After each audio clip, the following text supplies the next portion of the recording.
प्रशिक्षण वर्गाचे आयोजक आणि येथील प्राचार्य माननीय उमेश पाटील सर, सहाय्यक संचालक हावरे साहेब, माळी साहेब आणि आपले हे प्रशिक्षणार्थी सगळेजण जे काही असेल, किती जण आहेत सर?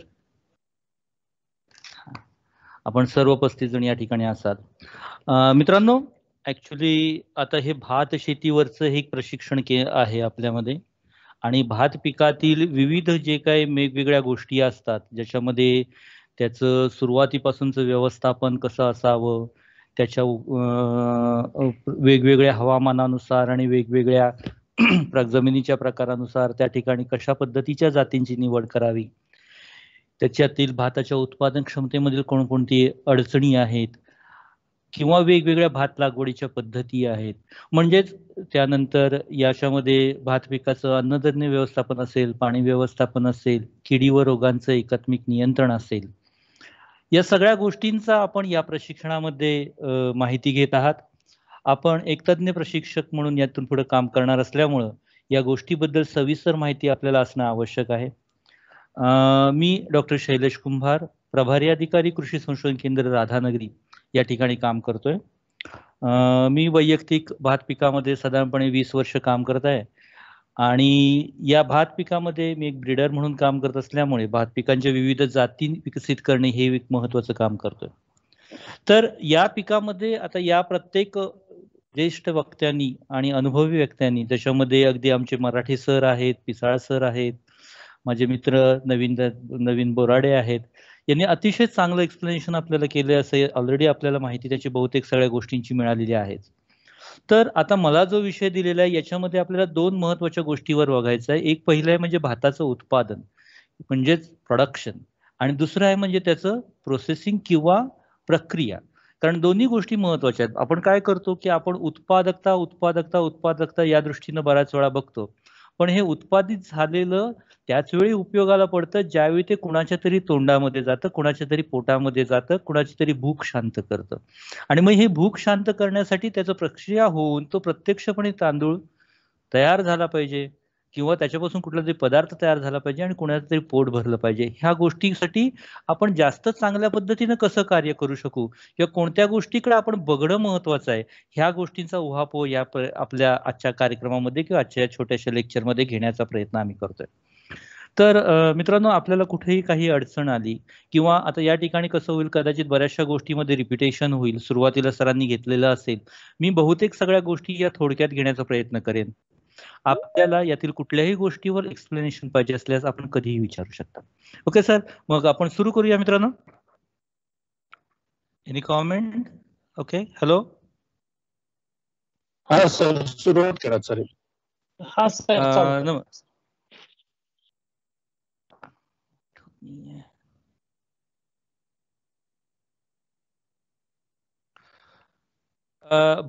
भात हे संपूर्ण जगातील एक सगळ्यात महत्त्वाचं पीक आहे. जर आपण विचार केला तर जगातील जवळपास 60% लोकांचं हे दररोजचं खाण्याचं अन्न आहे. संपूर्ण जगामध्ये जवळपास 158 मिलियन हेक्टर क्षेत्रावर भात घेतलं जातं, ज्याच्यातून जवळपास 750 मिलियन टन्स एवढं प्रोडक्शन होतं आणि संपूर्ण जगाची सरासरी उत्पादकता आपण बघितलं तर ती 4.72 टन प्रति हेक्टर आहे. म्हणजेच जवळपास 750 मिलियन हेक्टर म्हणजे जगातील अतिशय महत्त्वाचं संपूर्ण जगभर हे घेतलं जाणारं पीक म्हणजे जवळपास 115 देशांमध्ये हे पीक घेतलं जातं. भारताचा विचार केला तर साधारणपणे 44 ते 45 मिलियन हेक्टरवर आपण हे भात पीक घेतो, ज्यातून अराउंड 143 मिलियन टन्स आपण प्रोडक्शन घेतो. हे या वर्षीचं प्रोडक्शन अराउंड 150च्या आसपास जात आहे आणि हे साधारणपणे भाताचं प्रोडक्शन आहे. यातून जर आपण तांदळाचा विचार केला की साधारणपणे 110 मिलियन टनाच्या आसपास आपण आहोत आणि आपली प्रोडक्टिव्हिटी जी आहे ती साधारणपणे 326. म्हणजे आपला जो पहिला मुद्दा आहे तो या ठिकाणी आपण त्याच्याशी टच करतोय की उत्पादकता. म्हणजे विचार केला तर या ठिकाणी लक्षात येईल की आपली भारताची उत्पादकता ही जगाच्या उत्पादकतेच्या सरासरीपेक्षा कमी आहे. हे संपूर्ण देशातील जे क्षेत्र आहे यातील जवळपास आपल्या महाराष्ट्रामध्ये 3.4% एवढे क्षेत्र भात घेतलं जातं एकूण देशाच्या ह्याच्यात आणि महाराष्ट्राचा जो उत्पादनातला वाटा आहे तो जवळपास 2.5% आसपास आहे. हे पीक संपूर्ण महाराष्ट्रात घेतलं जातं. मात्र कोकण आणि विदर्भामध्ये हे एक महत्वाचं पीक आहे. आपल्या पश्चिम महाराष्ट्रामध्ये तसं जर बघितलं तर आपण सहकारी तत्वामध्ये मोठ्या प्रमाणात असल्यामुळे आपल्याकडे बऱ्याच वेळा कमर्शियल पिकांवर जास्त लक्ष दिलं जातं, पण तरी सुद्धा आपल्या पश्चिम महाराष्ट्रातील पश्चिम भागामध्ये हे महत्वाचं पीक आहे.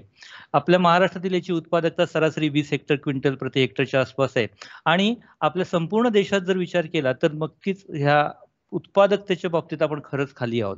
म्हणजे जवळपास इतर राज्यांची उत्पादकता जिथं 5 ते 6 टनाच्या आसपास आहे, ज्याच्यामध्ये पंजाबचा समावेश असेल, आंध्राचा समावेश असेल, तमिळनाडू हरियाणाचा समावेश असेल, तर आपला क्रमांक याच्यामुळे बराच खालचा आहे.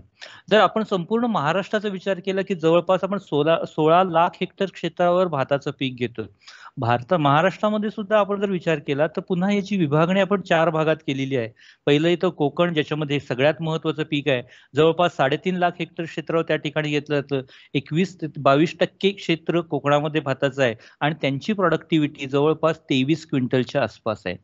तर वेस्टर्न महाराष्ट्र म्हणजे आपल्या पश्चिम महाराष्ट्रामध्ये तेवढंच म्हणजे जवळपास 3.6 लाख हेक्टर क्षेत्रावर हे भात पीक घेतलं जातं.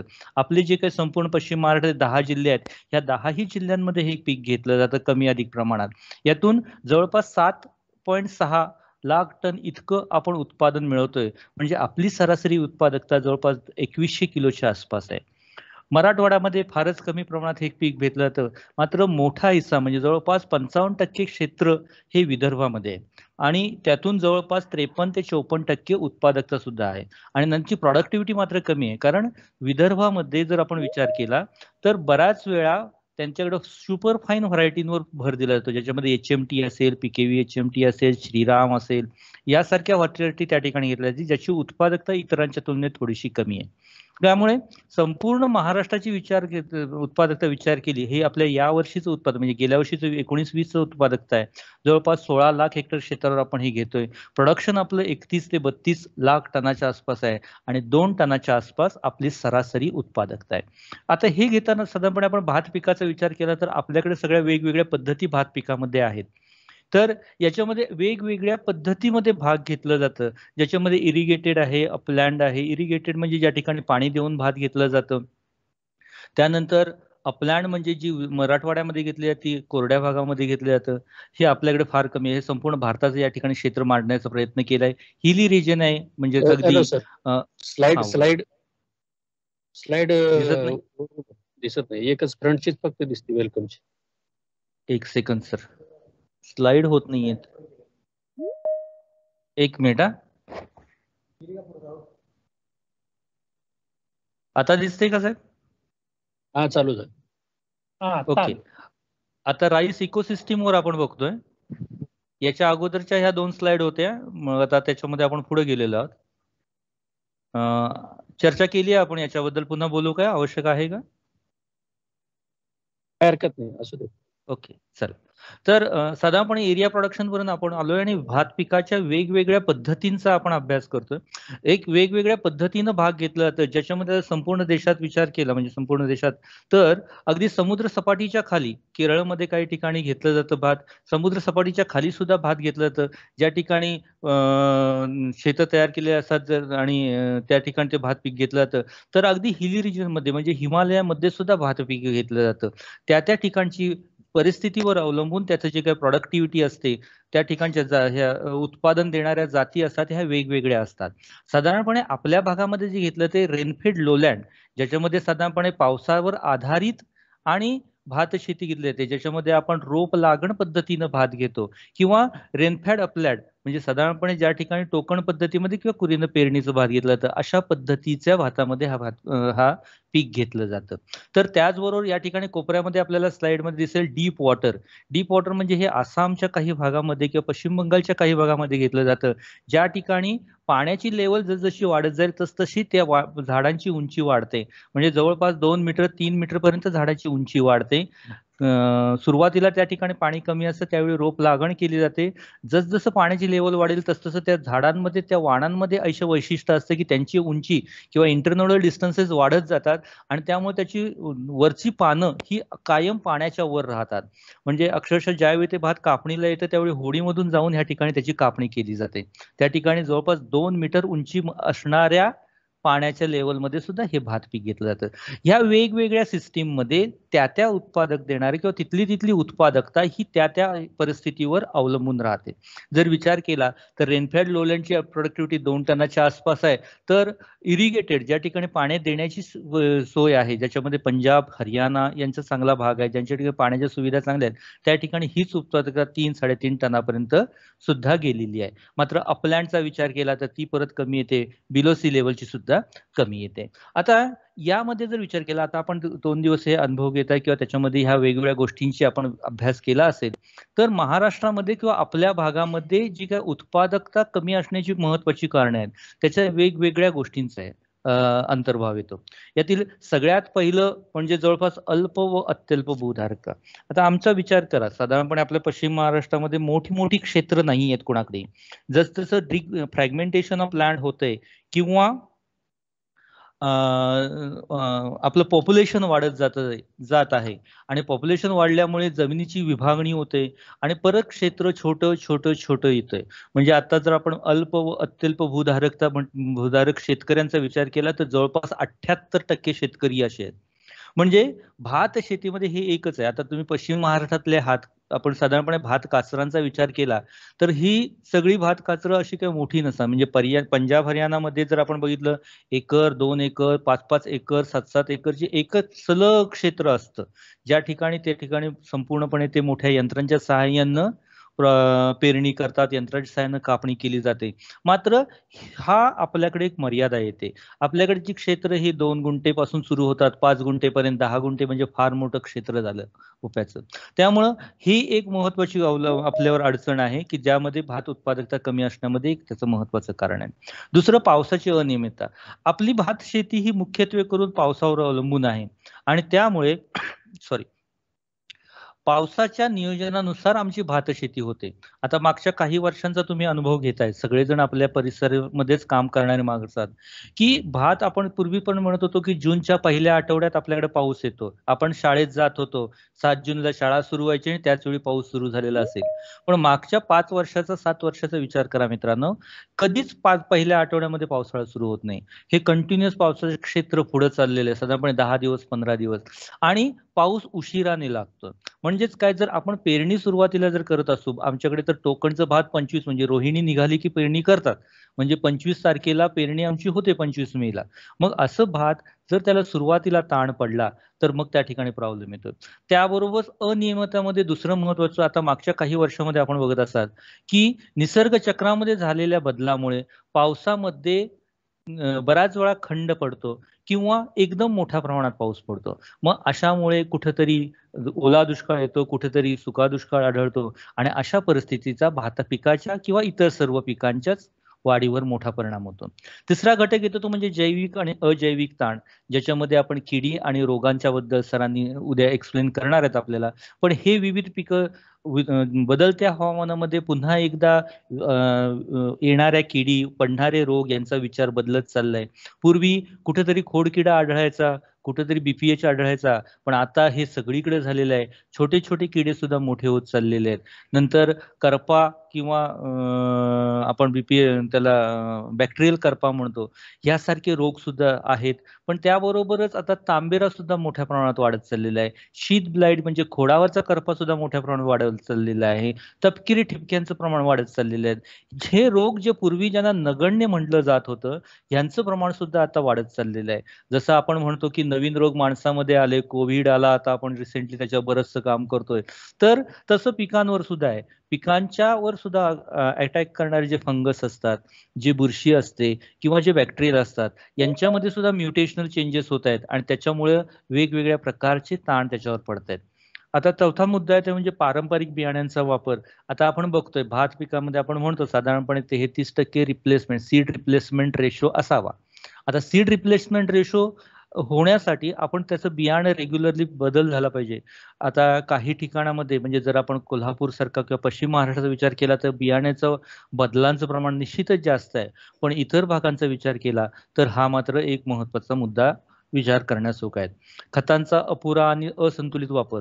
आपण आपले शेतकरी तुम्ही बघताच की आपण सर्वजण त्यांना सांगतो की बाबा त्यासाठी काहीतरी एक विशिष्ट डोस असतो आणि ह्या विशिष्ट डोसमध्ये आपण सेंद्रिय आणि रासायनिक अशा दोन्ही खतांचा वापर शेतकऱ्यांना कायमच रेकमेंड करतो. याबद्दल सुरुवातीला पहिल्या लेक्चरमध्येच आपल्याला मराठे साहेबांनी डिटेल सांगितलं असेल. काल कदाचित बोराडे साहेबांनी आपल्याला त्यातील छोट्या छोट्या सूक्ष्म मूलद्रव्यांबद्दल जास्त सांगितलं असेल. तर ह्या सगळ्या मूलद्रव्यांचा वापर कुठल्याही पिकाला किंवा कुठल्याही वनस्पतीला कुठल्याही सजीवाला वाढीसाठी सर्व प्रकारचा आहार लागत असतो. जसं आपल्याला जेवणामध्ये सगळ्या गोष्टींची अपेक्षा असते, सगळ्या पद्धतीनं आपल्याला प्रोटीन्स मिळाले पाहिजेत, व्हिटॅमिन्स मिळाले पाहिजेत, मायक्रोन्यूट्रियंट्स मिळाले पाहिजेत, जसं आपल्याला आवश्यकता आहे तसंच ह्या झाडांना सुद्धा आहे. आणि त्यामुळे त्यांचा संपूर्णपणे संतृप्त आहार मिळणं यासाठी योग्य पद्धतीचा सेंद्रिय आणि रासायनिक खतांचा वापर निश्चितच व्हायला पाहिजे. आपण सुरुवातीपासून शेतकऱ्यांना ह्याच गोष्टी म्हणतो की बाबांनो सेंद्रियचं प्रमाण वाढवा, सेंद्रियचं प्रमाण वाढवा, कारण ह्या सगळ्यांचं मूळ आहे, ह्या सगळ्या झाडांच्या वाढामध्ये सगळ्यात महत्वाचं आहे ते म्हणजे सेंद्रिय कर्ब. कदाचित मराठे साहेबांनी याच्याबद्दल आपल्याला जास्त डिटेल एक्सप्लेन केलं असेल, कारण सेंद्रिय कर्ब ही अशी गोष्ट आहे की जी झाडाच्या वाढीसाठी आवश्यक आहे. आणि हे मिळतं कुठून? तर हे मिळणार आहे सेंद्रिय पदार्थातून, जमिनीत असणाऱ्या सेंद्रिय पदार्थापासून, जमिनीमध्ये असणाऱ्या तुमच्या ऑर्गॅनिक घटकांमध्ये. आता ह्या घटकांचं प्रमाण वाढवण्यासाठी काय करावं? बरेच जण बऱ्याच गोष्टी सांगतील. मी सिंपल सांगतो सर, जे काही शक्य आहे तेवढे शेतामध्ये गाडा. त्याला माझं मर्यादा कुठल्याच नाही. कुठलीही गोष्ट असू दे, पालापाचोळा असू दे, शेणखत असू दे, गांडूळ खत असू दे, इतर कुठलं मिळणारं असेल. अगदी आमच्या जंगलामध्ये आता तुम्ही बघतो आपण मार्केटमध्ये जर विचार केला तर सेंद्रिय वस्तूंना हल्ली फार मोठा भाव आहे. आमचा घनसाळ सेंद्रिय घनसाळ म्हणून जास्त भाव खाऊन जातोय. तर या ठिकाणी काय सेंद्रिय घनसाळ दाभीळमध्ये प्रमाण काय?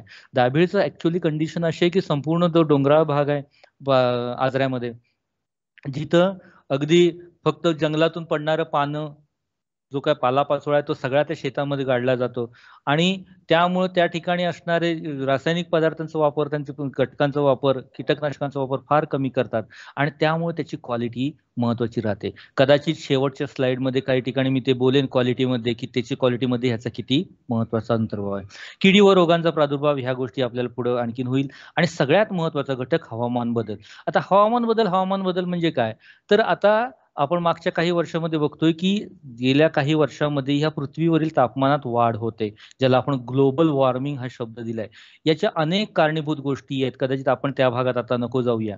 पण ह्या सगळ्या गोष्टींमुळे काय होतं की ह्या गोष्टी नैसर्गिक असतील, मानवनिर्मित असतील किंवा इतर काही कारणांनी असतील, तर एकूण सर्वसाधारण विचार केला तर साधारणपणे आपलं टेम्परेचर वाढतंय ह्या गोष्टीकडे एक लोकांच्या आहे म्हणजे म्हटलं जाते. आणि याचा परिणाम ह्या पिकाच्या उत्पादकता घटण्यावर होतोय, ज्याच्याबरोबरच वेगवेगळ्या किडी व रोगांचा प्रादुर्भाव वाढण्यामध्ये सुद्धा होतोय. आता यामध्ये महत्वाची गोष्ट आहे, तर मगाशी आपण म्हटलं की भारतामध्ये ह्याचा परिणाम कसा होतोय की कुठंतरी त्या ठिकाणी ओला दुष्काळ पडतोय, ज्या ठिकाणी पूरच पूर येत आहेत. कारण पावसामुळे किंवा मान्सूनच्या अनियमिततेमुळे काय होतंय की कधीतरी अतिवृष्टी आणि कुठंतरी कोरडपणा ह्याचं प्रमाण वाढलेलं आहे. आणि म्हणून मग कोल्हापूरमध्ये आमच्या 10-10 दिवस पुराखाली क्षेत्र राहतं, त्या ठिकाणी ओला दुष्काळाने संपूर्ण नुकसान होतं. तर काही ठिकाणी कोरड्या दुष्काळाने सुद्धा भात शेतीवर मोठ्या प्रमाणात परिणाम होत आहे. तर याच्याबरोबरच एक हरितगृह वायूंचं प्रमाण आहे, ज्याच्यामध्ये 3 वायूंचं गोष्ट धरतो आपण, कार्बन डायऑक्साईड, मिथेन आणि नायट्रस ऑक्साईड, यांचा सुद्धा आपल्या पिकांवर, त्याच्यावर ग्लोबल वॉर्मिंगच्या ह्या गोष्टी आहेत. तर माझ्या मते ह्या गोष्टीबद्दल आपण थोडं कमी बोलू, आपण पुन्हा आपल्या विषयाकडे येऊया. तर मित्रांनो, आता ह्या सगळ्या घटकांचा विचार केला, ही एक छोटीशी स्लाइड मी आपल्या पुढे मांडतोय. जर ही स्लाइड आपण ध्यानात ठेवली कायम, तर आपल्याला सगळ्या गोष्टींचा उहापोह होईल. मित्रांनो, साधारणपणे आपण विचार केला तर भात शेतीतील जे काही उत्पादकता आहे किंवा उत्पादन आहे, हे कशावर अवलंबून असतं? महत्वाच्या 3 गोष्टी आहेत या स्लाइडमध्ये, त्या तुमच्या गोष्टी असतील. एक म्हणजे तुम्हाला एका भातापासून किती लोंबी मिळतात किंवा किती दाणे मिळतात. दुसरं, त्या भातापासून मिळणारे दाणे यांच्यामध्ये पळींचं प्रमाण किती आहे. आणि तिसरं, ते टेस्ट वेट किंवा 1000 दाण्यांचं वजन किती आहे. आता पहिली गोष्ट अशी आहे ज्याच्यामध्ये आपल्याला मिळणारे दाणे ठरवायचे आहेत. आता हे मिळणारे दाणे कशावर अवलंबून असतील, तर तुमची साधारणपणे एका ठिकाणी तुम्ही किती रोपं लावता, त्याला किती फुटवे येतात, त्याला लोंबी तुमची कशी येते. आता या ठिकाणी मी एक साधारण पद्धत तुमच्या पुढे मांडण्याची पद्धत केलेली आहे. आता सकाळी तुम्हाला एक्सप्लेन करताना SRI सिस्टीम ऑफ प्राइस इंटेन्सिफिकेशन बद्दल बोललं गेलेलं आहे. विद्यापीठ किंवा कृषी खाती जी काही सुधारित पद्धतीनं भात शेती सांगतात त्याच्याबद्दल सुद्धा आपल्याला सगळ्यांना माहिती आहे. आणि प्रचलित पद्धत म्हणजे शेतकरी काय करतात प्रत्यक्ष. मित्रांनो, साधारणपणे आपण प्रत्येकाला सांगताना सांगत असतो की भात शेतीमध्ये रोप लावण करताना 3 ते 4 रोप एका जागी लावायची सांगतो ना. म्हणजेच कुठल्याही शेतीमध्ये रोप लागण करताना. पण शेतकरी खरोखर लावतो का? मित्रांनो, ज्या वेळी आपण शेतामध्ये जाता, शेतमध्ये बघत असता, पहिली गोष्ट अशी आहे की रोप लागण वेळेत होत नाही. आणि रोप लागण वेळेत न झाल्यामुळे त्याच्याकडून ते रोप लावताना व्यवस्थितपणे लागलं जात नाही. आणि मग त्या ठिकाणी ती रोपांची संख्या किंवा फुटव्यांची त्यातून मिळणारं प्रमाण हे कमी होत असल्यामुळे सुरुवातीला शेतकऱ्याला जास्त रोपं लावावं लागतात. म्हणजेच तो ठिकाणी लावताना ज्या ठिकाणी आपण 3 ते 4 रोपं सांगतो तो 5 ते 6 लावतो. आणि प्रत्यक्ष तुम्ही SRIचा किंवा स्त्री पद्धतीचा अभ्यास केला, त्याच्यामध्ये एक ठिकाणी जर एकच रोप लावलं, आपण इव्हन संकरित रोप लागणीमध्ये 1 किंवा 2च रोपं लावा असं सांगतो. म्हणजेच काय, तर एक रोप लावलं तरी सुद्धा त्यातून भरपूर फुटवे मिळतात. आपल्या सुधारित पद्धतीमध्ये आपण सांगतो की एका रोपापासून आपल्याला 8 ते 10 फुटवे मिळाले पाहिजेत. म्हणजेच काय की साधारणपणे एका रोपापासून 8 ते 10 असतील तर एका आव्याला साधारणपणे आपल्याला 25 ते 30 फुटवे मिळालेले असले पाहिजेत. पण प्रत्यक्ष शेतकऱ्याला मिळतंय का? नाही मिळत. त्या ठिकाणी त्याला जास्तीत जास्त 2 फुटवे मिळतात. आणि जर ह्या पथकातून पुन्हा आपण त्या प्रत्येक फुटव्याला लोंबी मिळणं गरजेचं आहे. ही लोंबीचं प्रमाण किती आहे? जर आपण रेकमेंड करतो तर 90% आसपास फुटव्यांना लोंबी मिळाली पाहिजे. पण शेतकऱ्याकडे हे 50 ते 75 आहे. मात्र हेच सिस्टीममध्ये SRI मध्ये त्या ठिकाणी एका रोपापासून आपण पाहिलं असेल, फोटो पण पाहिला असेल, 100-125च्या आसपास फुटवे मिळतात. प्रत्येक फुटवा हा प्रोडक्टिव्ह आहे. त्यामुळं प्रत्येक फुटव्यापासून आपल्याला लोंब्या मिळत आहेत. त्यामुळं जर आपण प्रत्येक आव्यामधील किंवा रोपाच्या एका ठिकाणापासून मिळणाऱ्या लोंब्यांची विचार केला तर एका ठिकाणी ज्या ठिकाणी आपण रेकमेंड 25 ते 30 फुटवे मिळावे किंवा लोंब्या मिळावे अपेक्षित असतं, शेतकऱ्याला 8 ते 10च मिळत आहेत. आणि ह्या प्रत्येक लोंबीमधील असणारे दाणे हे परत आणखीन एकदा आपल्या व्हरायटीवर अवलंबून असतं. बारीक दाण्याची जात आहे, लांब दाण्याची जात आहे. पण आम्ही एक सरासरी ॲव्हरेज केली की 150 ते 200च्या आसपास एका लोंबीमध्ये आपल्याला दाणे मिळाले पाहिजेत. ओके, म्हणजे साधारणपणे विचार केला तर एका आव्यामध्ये आपल्याला 4000 ते 5000 पर्यंत दाणे मिळाले पाहिजेत. म्हणजेच साधारणपणे 4500 पर्यंत जर तुम्हाला दाणे मिळत असतील तर ते तुमची आपल्या त्याच्या पद्धतीनं उपयोगाची अशी ही पद्धत असते. मात्र शेतकऱ्याकडे हे प्रमाण फार कमी आहे. आणि ज्यावेळी आपण त्याची क्षमता म्हणतोय, क्षमता म्हणजे सिस्टीम ऑफ प्राइस इंटेन्सिफिकेशन, ह्याच्यावर मी विचार करतोय. कदाचित या ठिकाणी आपण जाणार नाहीये, ते बऱ्याच पुढच्या गोष्टी आहेत, पण तिथपर्यंत आपण जाऊ शकतोय. त्या ठिकाणी आपल्याला 25,000 दाणे एका आव्यामधून मिळू शकतील. या ठिकाणी पळींचं प्रमाण एक साधारण सरासरी 15% आपण अपेक्षित धरू. तर या बरोबर 100 दाणे 1000 दाण्यांचं वजन हे सरासरी मी धरलेलं आहे 20 ग्रॅम. ह्याच्यामध्ये सहसा फरक पडत नाही. हे पुन्हा अवलंबून आहे जातीनुसार. हे प्रमाण 10 पासून 35 ते 36 ग्रॅम पर्यंतच्या जाती आपल्याकडे उपलब्ध असतात. त्यामुळे सरासरी उत्पादन एका आव्याचं जर विचारात घेतलं तर आपल्याला 70 ते 100 ग्रॅमच्या दरम्यान एका आव्यामध्ये दाणे मिळाले पाहिजेत. आणि हेच जर आपण शेतकऱ्याचा विचार केला तर हे प्रमाण मिळत नाही, फार कमी मिळते. आता ज्यावेळी आपण लागवड करतो, आपल्या सुधारित पद्धतीमध्ये आपण रेकमेंडेशन करत असतो लागण करताना विशिष्ट अंतर, त्यानुसार जवळपास 2,50,000 रोपं एका क्षेत्रामध्ये एका हेक्टरमध्ये मावत असतात. तर शेतकऱ्याकडे म्हणजे हे प्रमाण जर त्यांनी जवळ लावलं असेल तर 4,44,000 किंवा 4.5 लाखापर्यंत सुद्धा जातं. आणि प्रचलित पद्धतीमध्ये 2,50,000 असेल तर अपेक्षेमध्ये ज्या ठिकाणी आपण SRI घेतो त्या ठिकाणी परत स्पेसिंग वाढवलेलं आहे. त्यामुळे त्या ठिकाणी त्यांचं प्रमाण हे 1,60,000 आवे प्रति हेक्टरी असतात. त्यामुळे जर हे सगळं गुणोत्तर केलं, नुसतं गणित मांडलं, हे प्रॅक्टिकली होत नसतं. गणित मांडलं तर सुधारित पद्धतीमध्ये साधारणपणे 20 टनाच्या आसपास उत्पादन मिळतं. शेतकऱ्याकडे हेच प्रमाण 4 ते 4.25 टनाच्या आसपास मिळू शकतं. आणि क्षमता मात्र 7,600 किलोच्या आसपास आहे मित्रांनो. 76 क्विंटल आहे ते. तर 760 क्विंटल येते, 76 टन आहे ते, बरोबर आहे सर. आणि साधारणपणे याच्यावर वेगवेगळ्या पद्धतीची किडी रोगांचा प्रादुर्भाव असेल, इतर काही कारणं असतील, यांना जर आपण विचार केला की आपला त्या ठिकाणी लॉस होऊ शकतो 25%च्या आसपास, तर आपली सरासरी उत्पादकता जी आपण रेकमेंड करतो ती साधारणपणे 160 क्विंटल किंवा 16 टनाच्या आसपास सुधारित पद्धतीमध्ये असेल. हेच प्रमाण शेतकऱ्याकडे 3 किंवा 3.25 टनाच्या आसपास आहे. हीच आपली उत्पादकता सरासरी सध्याची आहे, 3 टनाच्या आसपास. म्हणजेच 3 टनाला परत आणखीन तुम्ही तांदळाचं प्रमाण केलं की ते आणखीन कमी होत जातं. तर क्षमता किती आहे? क्षमता आपली आहे भाताची ती 68,400 म्हणजे जवळपास 68 टनाच्या आसपास. म्हणजेच खरोखर इतकं आपण मिळवू शकू का? नक्कीच मिळू शकू, पण हे कसं आहे, हे क्षमता आहे, तिथपर्यंत आपण जाऊ शकू. आजच्या घडीला शक्य नाही. आजच्या घडीला आपल्याकडे असणाऱ्या तंत्रज्ञानामध्ये साधारणपणे 16 टनाच्या आसपास आपले, तुम्हाला सर्वांना माहिती आहे की जे आपण सध्या आपल्या राज्यामार्फत जिल्हास्तरावर राज्यस्तरावर स्पर्धा घेतो, भात शेतीची पिकाची घेतो, तर याच्या आसपास कुठेतरी 130 क्विंटल 140 क्विंटल याच्या आसपास आपली उत्पादकता असते. हीच आपली सुधारित पद्धतीमध्ये असणारी उत्पादकता. मात्र ह्या उत्पादकतेला जर आपण सर्वसाधारण सगळ्या शेतकऱ्यांना न्यायचं असेल तर आपल्याला मात्र काही गोष्टींकडे निश्चितच लक्ष द्यावे लागेल. समजले असेल स्लाइड, तर आपण पुढे जाऊया. मित्रांनो, जाऊया पुढे. कदाचित मी आपला जास्त वेळ घेतला या स्लाइड मध्ये, कारण ही स्लाइडच सगळ्यांना आपल्या सगळ्या गोष्टी सांगून जाईल. Sir thank you. We will go ahead sir.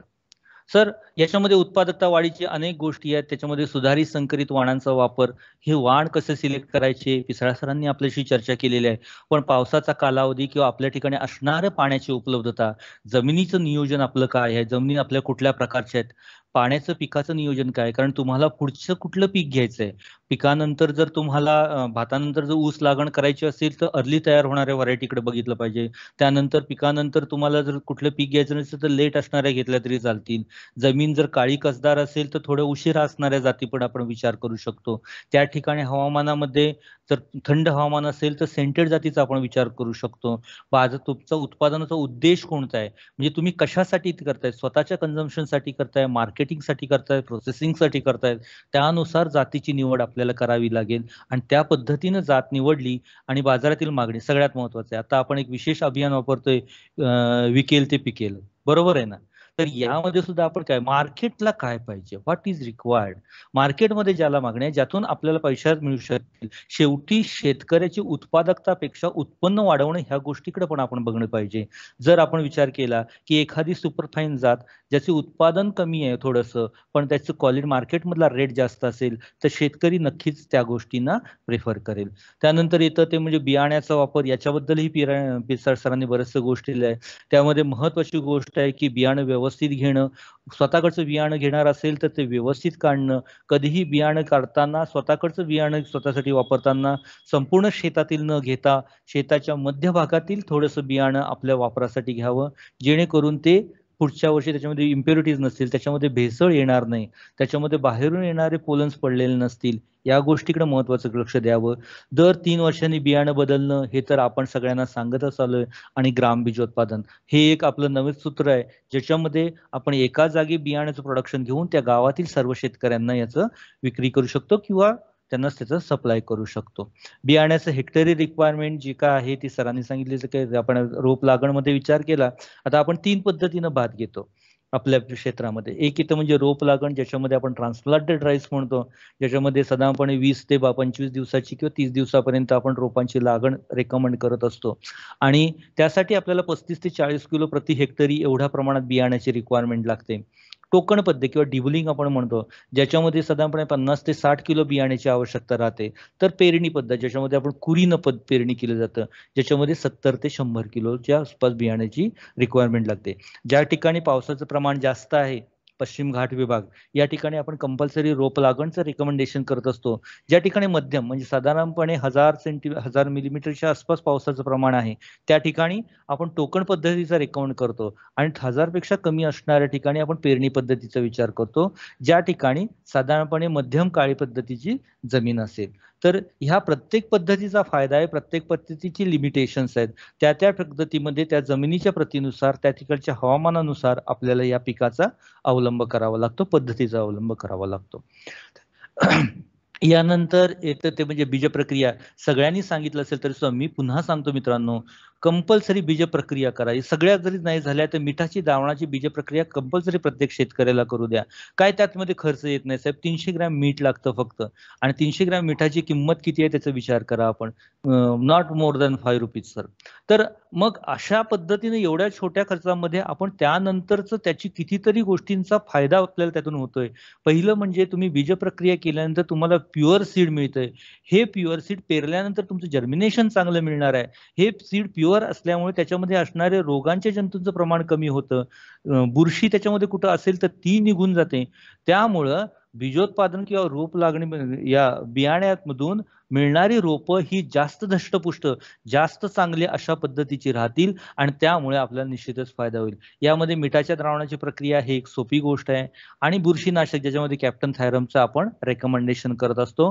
कडाकरपा रोगाचा प्रादुर्भाव ज्या ठिकाणी आपण बॅक्टेरियल ब्लाइट म्हणतो याचा असेल तर त्या ठिकाणी स्ट्रेप्टोमायसिनचं एक आवश्यक आहे आणि ॲझोटोबॅक्टर PS2 ज्या ठिकाणी उपलब्ध असतील त्या ठिकाणी याचा वापर निश्चितच करावा. याचं डेमॉन्स्ट्रेशन आपल्याकडून जितकं होईल तेवढं घेणं गरजेचं आहे, कारण यातून निश्चितच फायदा जास्त होऊ शकतो. यामुळं त्याच्यामध्ये सांगितले की जमिनीतून आणि बियाण्यामार्फत पसरणारे रोग आणि किडीचा प्रादुर्भाव निश्चितच ही बीज प्रक्रिया कमी करते. या बीज प्रक्रियेमधून सुरुवातीपासून 1 महिन्यापर्यंतच्या कालावधीपर्यंत आपण रोग की आपलं रोप हे निरोगी आपण त्यातून राखू शकतो आणि त्यामुळं ही गोष्ट घडणं, ही जी रोपं सुरुवातीला मजबूत राहतात ती पुढे पण चांगली राहतात आणि म्हणूनच बीज प्रक्रिया ह्या गोष्टीकडे आपण खरंच मित्रांनो लक्ष देणं गरजेचं आहे. त्यानंतर पेरणी ही गादी वाफ्यावर शक्यतो करावी. गादी वाफ्याच्या बद्दल आपल्याला सगळ्यांना माहिती आहे की साधारणपणे 1 मीटर रुंदीचा आणि 15 ते 20 सेंटीमीटर उंचीचा आणि आपल्या आवश्यकतेनुसार लांबीचा आपण गादी वाफा तयार करून त्याच्यावर जर पेरणी केली आणि ती ओळीत केली, 10 सेंटीमीटर डिस्टन्स त्याच्यामध्ये असावं आणि जितकं पातळ शक्य होईल तेवढी त्याच्यामध्ये पेरणी करावी. सरासरी 1 हेक्टर क्षेत्रासाठी आपल्याला 10 गुंठ्यावर गादी वाफे तयार करावे लागतात. अशा पद्धतीने जर आपण पेरणी केली असेल तर एक सुंदर रोप आपल्याला त्या ठिकाणी तयार होतं. हा फोटो कृषी संशोधन केंद्र राधानगरी इथल्या बियाण्याच्या रोपांचा आहे. यामध्ये साधारणपणे ही रोपं एक 15 दिवसाच्या उंचीची आहेत. अतिशय सुंदर रोप येतं. गादी वाफ्यावर रोप केल्यामुळे महत्वाचा फायदा असा होतो की रोप तुमचं एकसारखं युनिफॉर्म राहतं. त्याची अंतर्मशागत करणं सोयीचं जातं, त्याला पाणी देणं सोयीचं राहतं, तण काढणं सोयीचं जातं. जर कुठं काही आवश्यकता वाटली तर फवारणी घेणं सोयीचं जातं. त्यानंतर या बियाण्याची जी मुळं असतात ही मुळं त्या ठिकाणी भुसभुशीत किंवा चांगली माती मिळाल्यामुळे त्याची वाढ चांगली होते आणि एकदा का ही रोपं गादी वाफ्यावर सेटल झाली की ती अतिशय सुंदर पद्धतीने वाढतात. ही रोपं काढण्यासाठी सोयीची होतात कारण जमीन भुसभुशीत असल्यामुळे आणि त्यानंतर कमीत कमी इजा होऊन ही रोपं निघतात आणि त्यानंतर आपली रोप लागण सुद्धा चांगली होत असते.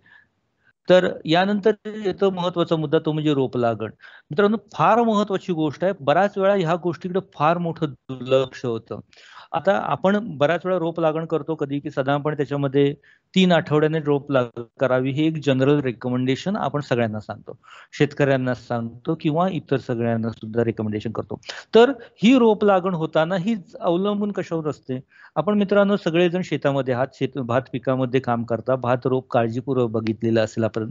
तर हे सगळ्या गोष्टी करताना साधारणपणे असा विचार असतो की भाताच्या किंवा कुठल्याही पिकाच्या वाढीच्या वेगवेगळ्या अवस्था असतात. आपण भात पेरतो साधारणपणे पावसाळ्यामध्ये 4थ्या ते 5व्या दिवशी आपल्याला जर्मिनेशन व्यवस्थितपणे दिसतं. त्यानंतर हे पीक वाढीला सुरुवात होते. पहिल्यांदा छोटी छोटी रोपं दिसतील, त्यानंतर ती हळूहळू वाढत जातात. तर यामध्ये जो सुरुवातीचा कालावधी याच्यामध्ये आपण एक गोष्ट जर बघितली तर रोप आणि झाड यामध्ये एक फरक असतो. रोप कुठल्याही पिकाला रोप कधी म्हणायचं आणि झाड कधी म्हणायचं, ज्याच्यामध्ये सीडलिंग्स अँड प्लांट असं शब्द आपण वापरतो. सीडलिंग कुठपर्यंत म्हणायचं आणि त्याचं कुठपर्यंत म्हणायचं. तर सुरुवातीला कुठलंही पीक ज्यावेळी तुम्ही पेरता, भात पेरता किंवा कुठलेही बी पेरता, त्यावेळी सुरुवातीला रोप वाढताना जर्मिनेशन झाल्यानंतर त्याच्यामध्ये असणाऱ्या अन्नद्रव्यांवर ते अवलंबून राहतं. मग हे अन्नद्रव्य त्याला काही दिवस न्यूट्रिएंट्स प्रोव्हाइड करतात. या काळामध्ये त्याच्यामध्ये जर्मिनेशनची प्रोसेस होते, रुजण्याची प्रोसेस होते, मुळं तयार होण्याची प्रोसेस होते आणि शूट तयार होण्याची किंवा वरचं झाड तयार होण्याची प्रोसेस सुरू होते. हे रोप किंवा हे झाड जोपर्यंत त्या जे काही बी आहे त्यातील अन्नद्रव्यावर अवलंबून राहतं तोपर्यंत त्याला आपण सीडलिंग्स म्हणतो किंवा रोप म्हणतो. मग आता ही रोपांची लागण करणं कधीपासून सुरुवात करायची? भातामध्ये तसं नाही. ज्यावेळी तुम्ही रोप लावता, हे रोप लागण करताना ही सुरुवातीला ती भात असतं, त्यानंतर ते हळूहळू जमिनीमध्ये रोप खाली मुळं जातात, वरती पीक यायला लागतं.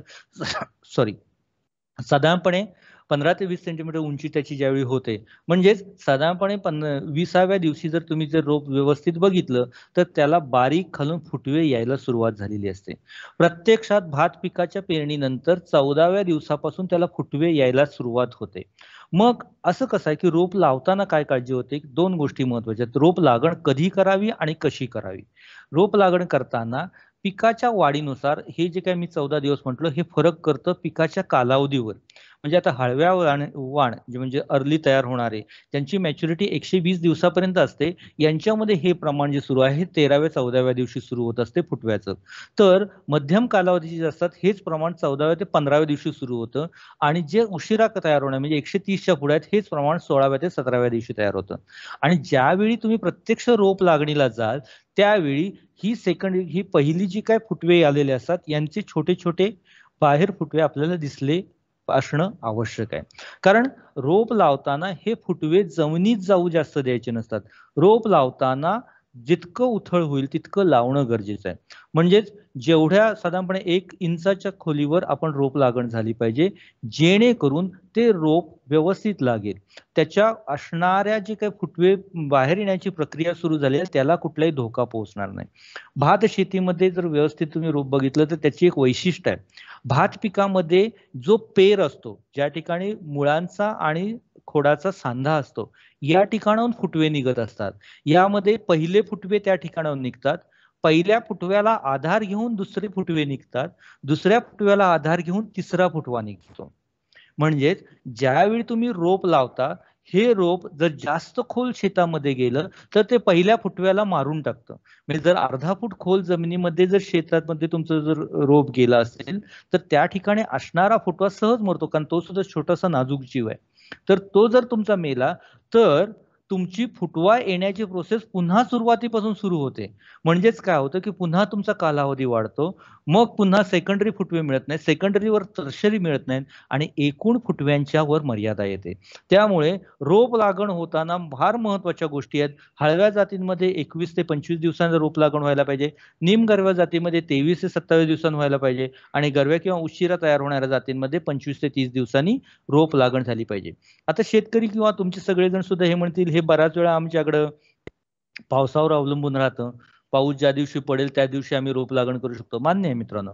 पण जर तुम्हाला भरपूर कालावधीची रोप लागण म्हणजे जवळपास काही काही ठिकाणी जर आपण बघितलं तर जवळपास महिनाभर आपल्याला रोप लागण करावी लागते. कारण एका शेतकऱ्याकडे जर जास्त क्षेत्र असेल, 10 एकर असेल, 15 एकर असेल, तर त्याला रोप लागण करायला कालावधी लागतो. कारण त्यावेळी सगळ्यांची रोप लागण एकाच वेळी सुरू असते. मजुरांचा प्रॉब्लेम येतो, चिखलनीचा प्रॉब्लेम येतो आणि त्यामुळे या ठिकाणी रोप लागण करताना वेळेवर होणं अडचणीचं होतं. अशा वेळी जर तुम्ही पेरणीचं नियोजन व्यवस्थित केलं, म्हणजेच काय, सुरुवातीला काही म्हणजे एक 4 दिवसाच्या अंतरानं जर आपण सगळं एकदम 25 किलो न पेरता 10 किलो 10 किलो किंवा 5 किलो 5 किलो अशा पद्धतीनं जर 1 हेक्टरची पेरणी केली तर तो कालावधी आपल्याला व्यवस्थित मॅच होऊ शकेल, जेणेकरून आपल्या पिकाची लागण ही वेळेत होईल. ही गोष्ट जर आपण शेतकऱ्यापर्यंत दिली तर निश्चितच फायदा होईल. मित्रांनो, मी काही असे अनुभव सांगतो की मी आपल्या सातारा जिल्ह्यामध्येच काही ठिकाणी फील्डचे मग असेच ऑब्जेक्शन येतात, आपल्याकडूनच काही सूचना येतात किंवा काही तक्रारी येतात की आम्हाला फुटवेच मिळत नाहीत, मग आम्ही काय करायचं.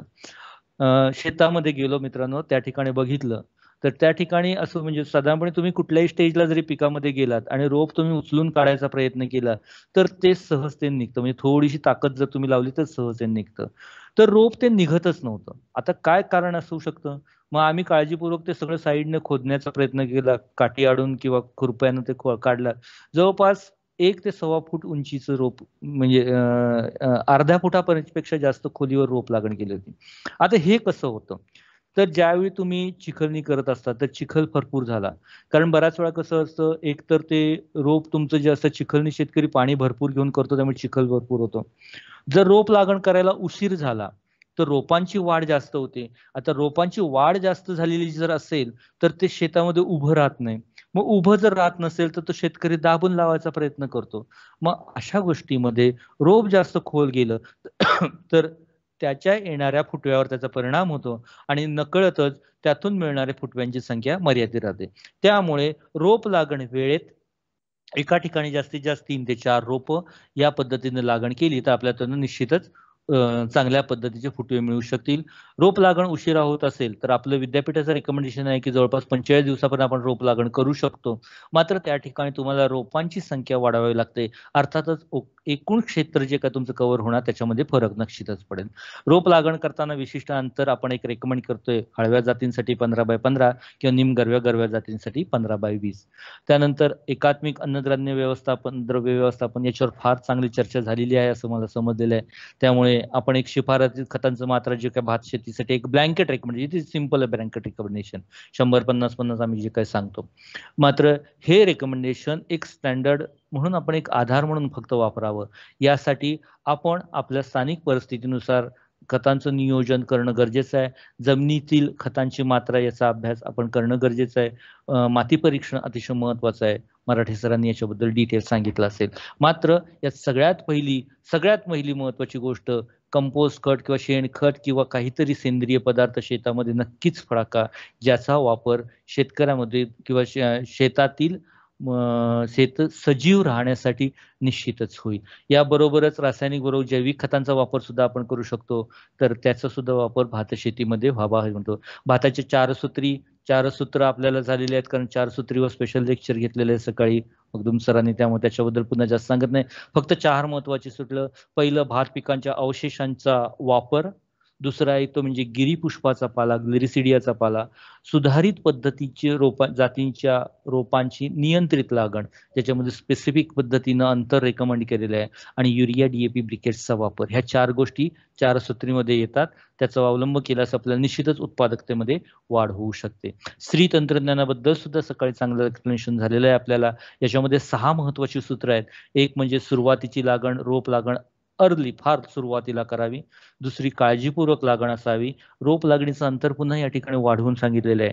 चौथं महत्वाचं आहे कोनोविडरचा वापर. या ठिकाणी कुठेही बघा मित्रांनो त्यांनी विडीसाईडचा वापर सांगितलेला नाही. कोनोविडर अतिशय फायद्याचा असतो किंवा कुठलाही विडर.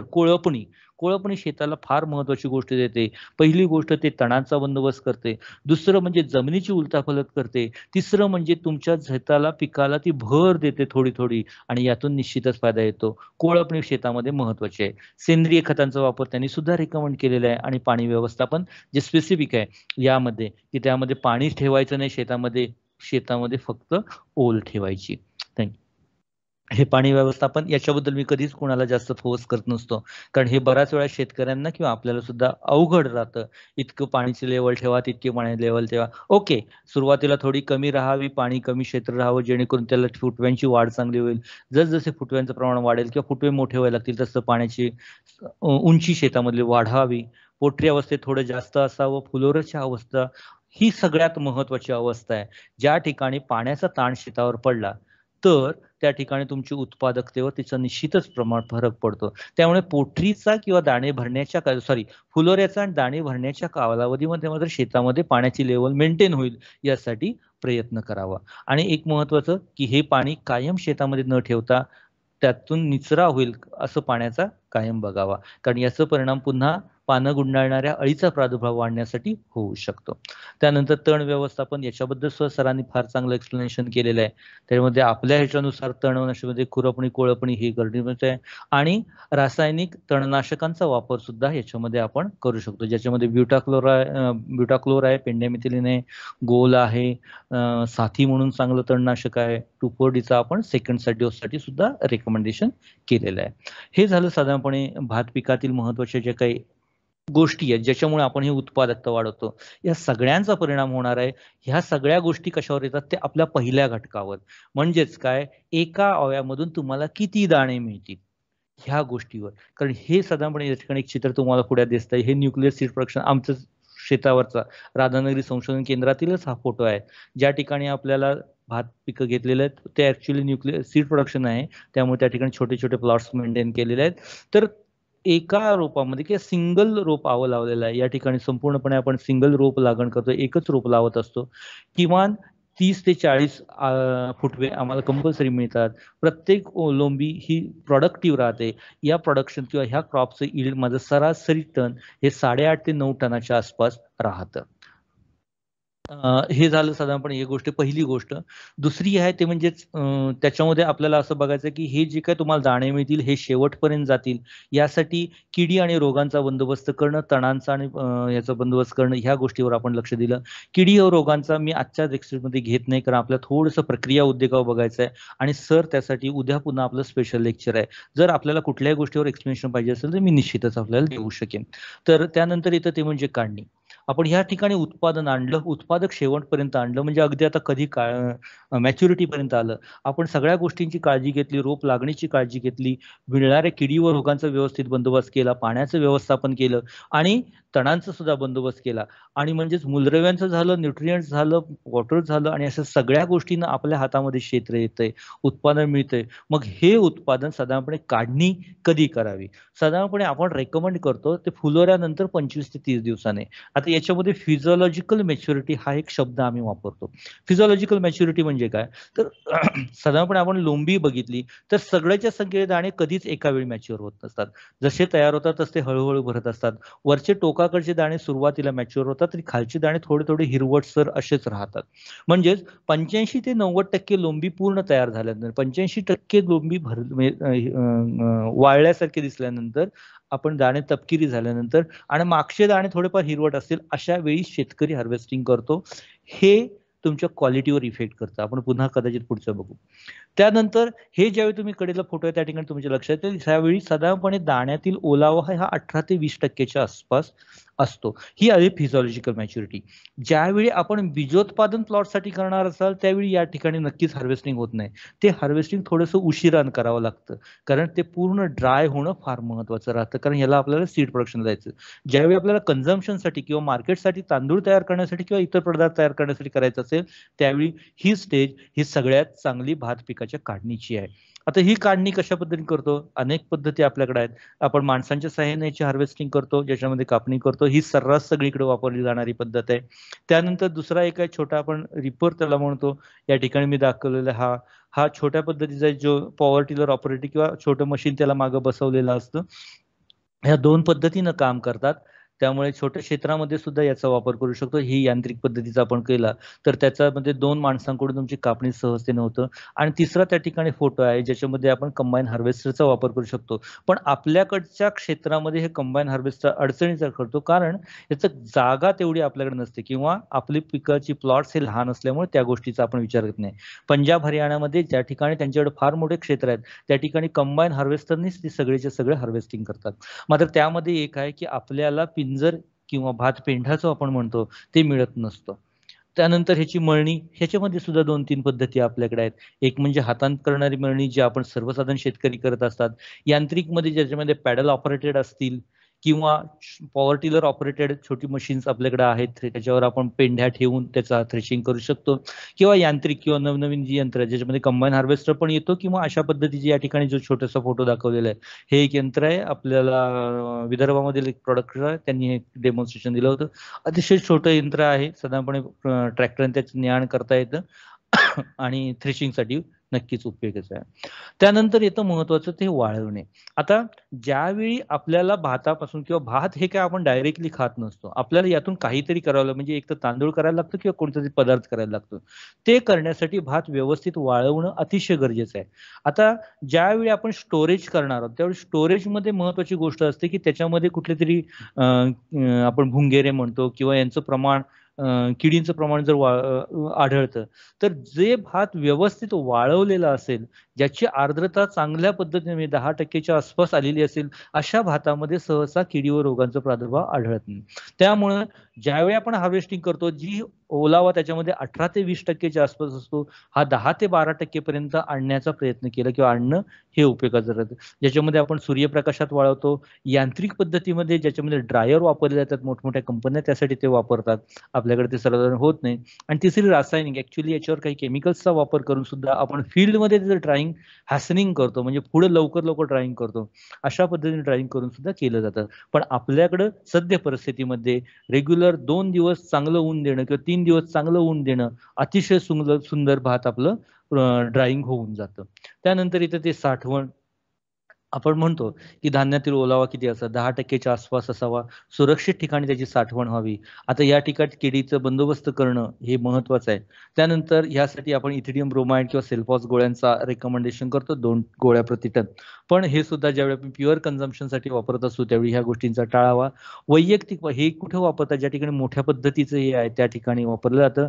वैयक्तिक शेतकऱ्यासाठी सगळ्यात चांगला उपाय तो म्हणजे आपली कुठला आपण म्हणतो नीमचा वापर आपण या ठिकाणी करू शकतो. कडुनिंबाचा पाल्याचा वापराने आपण निश्चितच साठवणूक व्यवस्थित करू शकतो.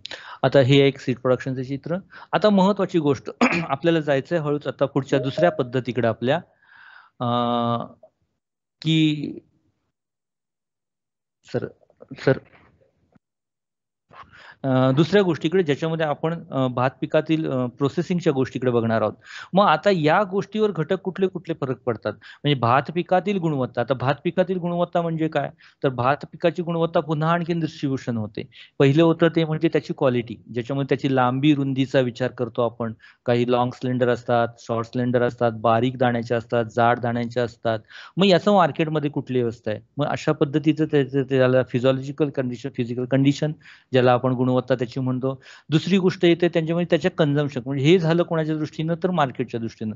दुसरी गोष्ट येते ते म्हणजे त्याच्या जो कोण प्रोसेसर असतो त्याच्या दृष्टीनं. याच्यामध्ये प्रोसेसरमध्ये काय असतं की भातापासून किती तांदळाचं प्रमाण होतं, त्या तांदळामध्ये अख्ख्या दाण्यांचं प्रमाण किती असतं, ही दुसरी गुणवत्ता जी कोण जो प्रोसेसर असतो त्याच्या दृष्टीनं महत्वाची असते.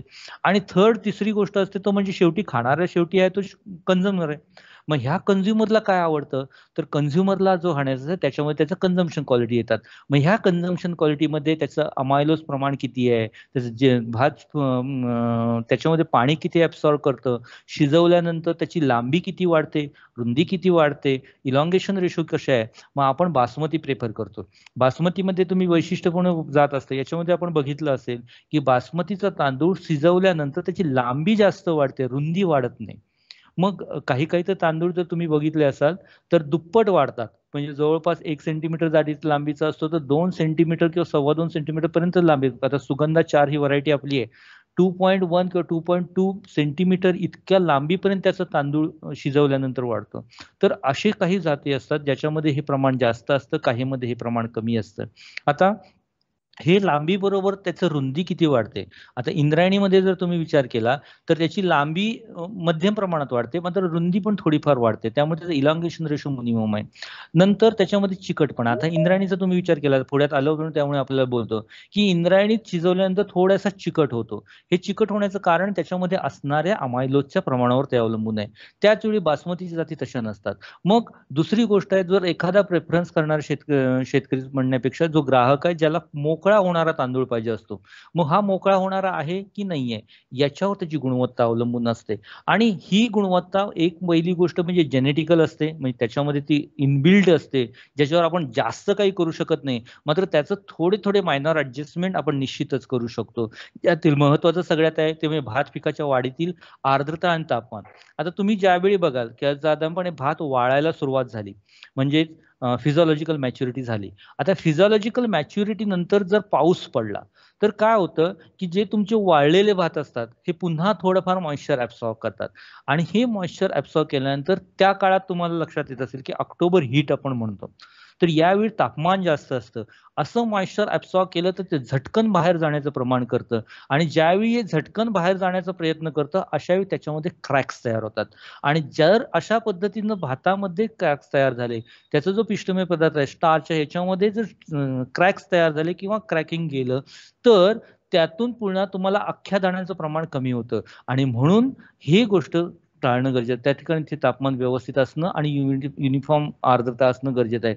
जमिनीतील आवश्यक मूलद्रव्ये, सुरुवातीला मी आपल्याशी बोललो होतो की सेंद्रिय पदार्थांचं प्रमाण वाढवावं, कारण कुठलीही झाड किंवा कुठलेही पीक ज्यावेळी एखादं फ्रुट्स देतं, फ्रुट्सची क्वालिटी ही अवलंबून असते त्याला मिळणाऱ्या सगळ्या मूलद्रव्यावर. तर कुठल्याही पिकाच्या वाढीसाठी एक 16 मूलद्रव्यांच्या महत्वाची आवश्यकता आहे, ज्याच्यामध्ये आपण मेजर आणि मायनॉर न्यूट्रियन्स, मायक्रोन्यूट्रियन्स यांचा विचार करतो. Major nutrients, micronutrients. मग ही सर्व मूलद्रव्ये जर मिळत असतील शेताला तरच त्याची वाढ चांगली होते. आणि म्हणूनच मगाशी पण म्हटलो, जमिनीतील सेंद्रिय कर्ब, जमिनीतील सेंद्रिय पदार्थांचं प्रमाण, तर ह्या गोष्टीचा आवश्यक गोष्ट आहे, जेणेकरून पिकाची वाढ चांगली होईल, पिकातील दाण्यातील स्टार्चचं युनिफॉर्म डिस्ट्रीब्युशन राहील आणि त्यातून आपल्याला चांगलं उत्पादन मिळेल.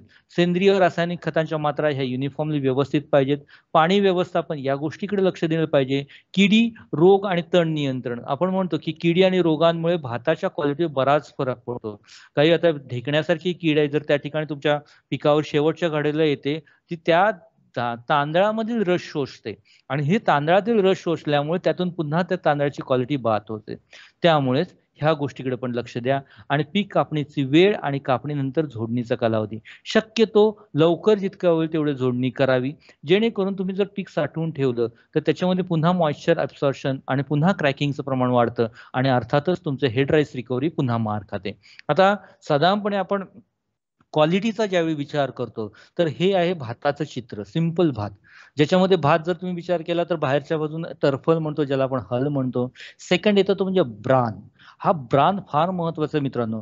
ह्या ब्रान मध्ये सगळ्यात जास्त न्यूट्रियंट्स असतात आणि हा ब्रान जो म्हणजेच काय की ॲल्युरोन लेअर, एक संपूर्ण भातावर वरच्या बाजूने एक तांबूस कलरचा लेअर असतो, स्लाइटली तांबूस रंगाचा असतो. याच्यामध्ये most of the nutrients are there आणि हे न्यूट्रियंट्स न्यूट्रिशनल कंपोजिशनच्या दृष्टीने फार महत्वाचे असतात. वरचा हल म्हणजे टर्फल जे आपण काढून टाकतो आणि ब्रांचच्या आतला भाग येतो जो व्हाईट राईस किंवा जो आपण प्रत्यक्ष तांदूळ म्हणून खातो आणि खाली कोपऱ्यामध्ये एक छोटासा असतो तो त्याचा जीव किंवा जम. या जीवामध्ये किंवा जममध्ये सुद्धा बऱ्याचशा महत्वाच्या गोष्टी असतात, ज्याच्यामध्ये फॅट्स, मिनरल्स आणि विटॅमिन्सचं प्रमाण असतो. त्यावेळी ओरायझनॉल हे एक महत्वाचा घटक त्याच्यामध्ये उपलब्ध असतो.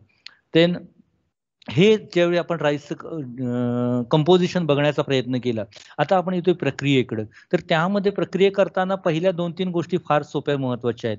पहिलं म्हणजे आपल्याकडे असतो भात, ज्याला आपण पॅडी असं म्हणतो. हे पॅडी झाल्यानंतर याची पहिली प्रक्रिया येते ती म्हणजे डिहस्किंगची, म्हणजे आपल्याला वरचं जे हस्क आहे हे काढून टाकावं लागतं. तर हे हस्किंग केल्यानंतर याच्यामध्ये काय काय असतं, आता ह्या ठिकाणी आपण बघितलं हस्क मध्ये महत्वाचे कंपोजिशन असतात. त्यामध्ये सिलिका येतं, सेल्युलोज येतं, हेमिसेल्युलर, लिग्निन आणि हे अतिशय महत्वाचे घटक असतात जे ऍक्च्युली आपण शेत्या हल बरोबर बाहेर निघून जात असतात.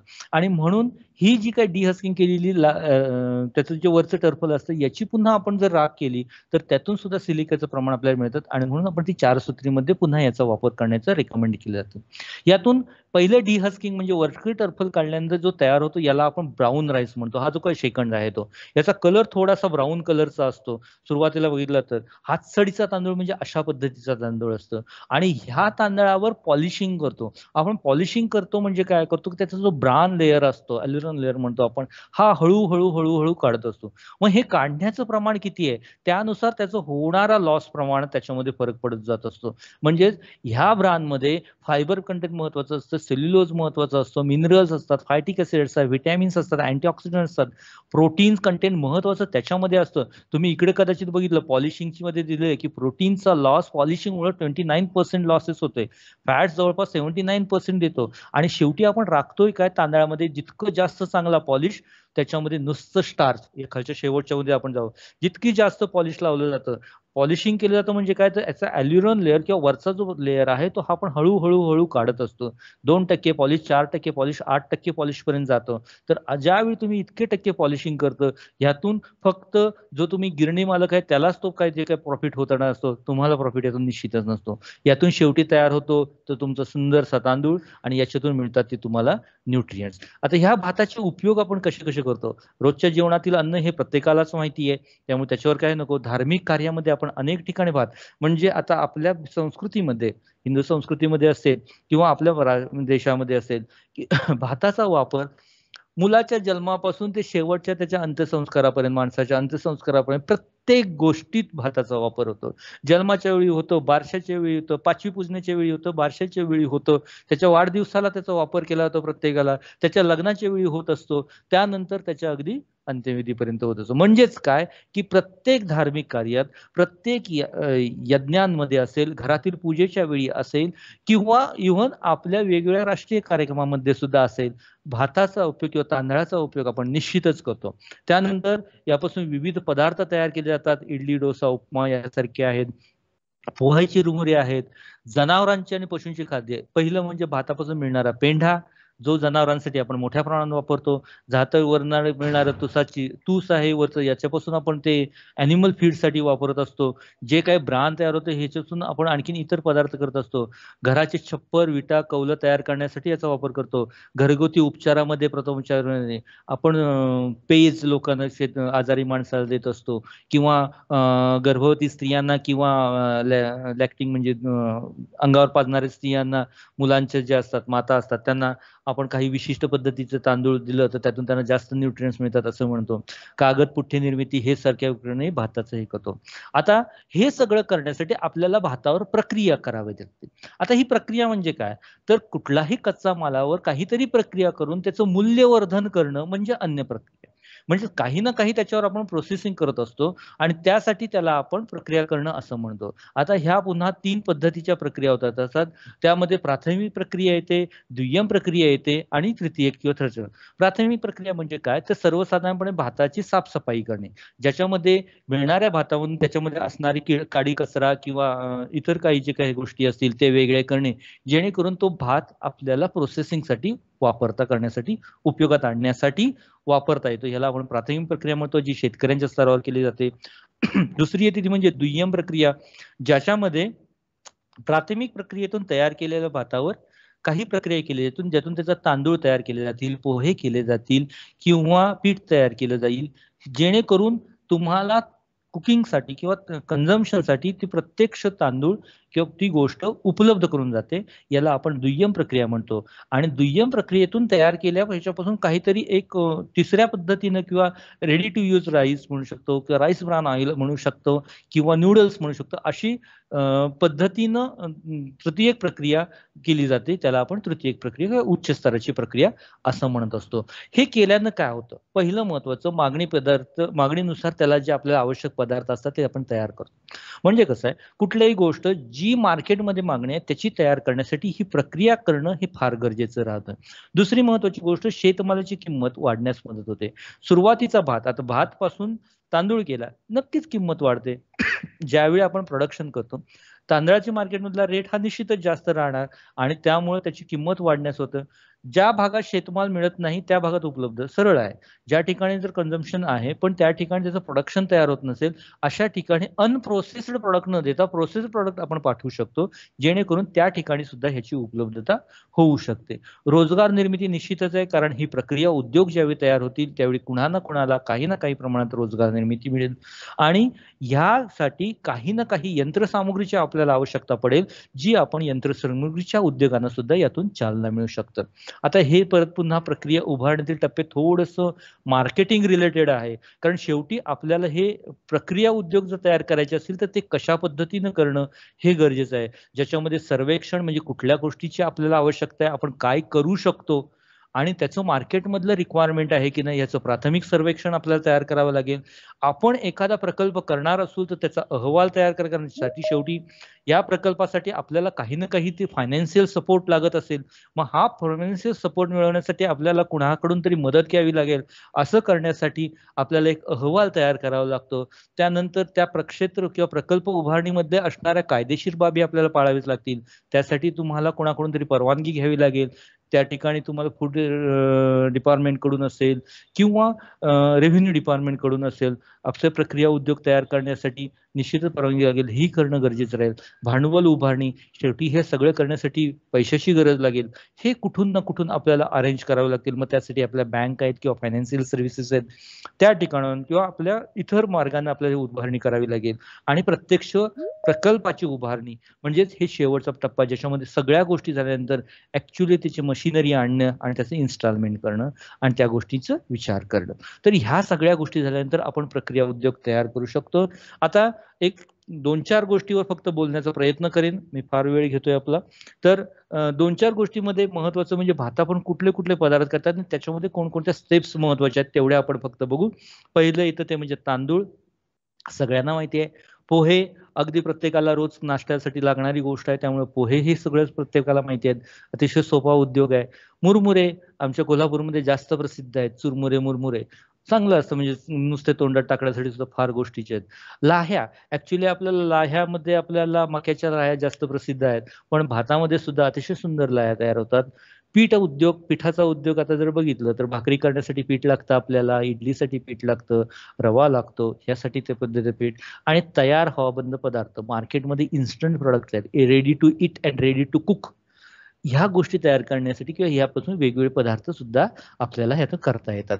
तर यातील पहिलं येतं ते म्हणजे तांदूळ निर्मिती उद्योग, ज्याच्यामध्ये 2 स्टेप येतात. ते म्हणजे पहिलं म्हणजे प्रोसेसिंग, म्हणजे तांदळाची टरफलं काढणं आणि त्यातून भाताची टरफल काढून जे काय मिळतात, धानाची टरफल काढून जे मिळतात त्याला आपण तांदूळ म्हणतो. ही तांदळाची प्रक्रिया केली जाते.